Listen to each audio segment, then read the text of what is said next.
సింహరాశి వాళ్ళు ఆరాధన ఏ దేవుణ్ణి ఆరాధిస్తే బాగుంటుంది? ఇక్కడ మనకు ఒక్కొక్క రాశి వారికి ఒక్కొక్క డిఫరెంట్ ఉంటుంది. ఇక్కడ వచ్చేసి మకా నక్షత్రం కలవాళ్ళు, మకా నక్షత్రంలో జన్మించినటువంటి వాళ్ళు వీలైనంత వరకు శివుణ్ణి ఆరాధించడం వల్ల వీళ్ళకు విశేషంగా 10,000 గండాలైనా సరే వైదొలిగిపోతాయి. ఈ మకా నక్షత్రంలో జన్మించిన వాళ్ళకి అధికంగా అష్ట కష్టాలు ఎక్కువగా ఉంటుంటాయి. ఎందుకంటే నక్షత్రాధిపతి కేతుగ్రహం కాబట్టి వీళ్ళకి ప్రతిదీ కష్టే ఫలి.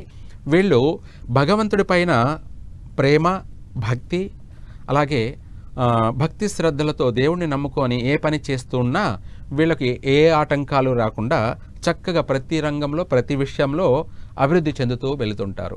ఎప్పుడైతే వీళ్ళు దేవుణ్ణి నిర్లక్ష్యం చేస్తారో, దేవుణ్ణి మర్చిపోతారో, జీవితం అనేది రివర్స్ అయిపోతుంది ఈ మకా నక్షత్ర వాళ్ళకి.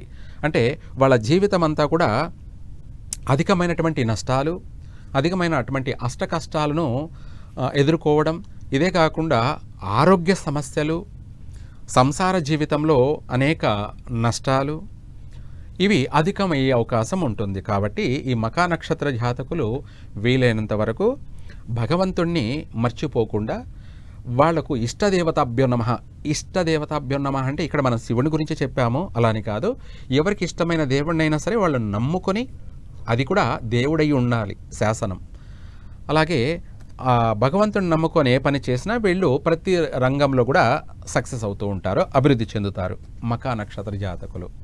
అలాగే పుబ్బా నక్షత్ర జాతకులు వచ్చేటప్పటికి ఈ యొక్క రాశి వాళ్ళు వీలైనంత వరకు సుబ్రహ్మణ్య స్వామిని కానీ ఆరాధించడం కానీ, లేదా అమ్మవారిని అనగా దుర్గా అమ్మవారిని వీళ్ళు ఆరాధించడం, పూజించడం వల్ల చక్కగా వీళ్ళు అభివృద్ధి చెందుతారు. మొత్తం మీద ఓవరాల్గా ఈ సింహరాశి వాళ్ళు అమ్మవారిని కానీ, లేదా శివుణ్ణి కానీ, లేదా సుబ్రహ్మణ్య స్వామిని కానీ, ఈ ముగ్గురులో ఏ ఒక్కరినైనా సరే వీళ్ళు పూజిస్తూ ఆరాధిస్తూ ప్రతి పని చేసే ముందు వీళ్ళని తలుచుకొని చేసినట్టయితే ప్రతి విషయాల్లో కూడా వీళ్ళ జీవితం అనేది 3 పువ్వులు 6 కాయల్లా శుభప్రదంగా సాగుతూ వస్తూ ఉంటుంది. గురుగారు సింహరాశి గురించి చాలా చక్కగా చెప్పారు.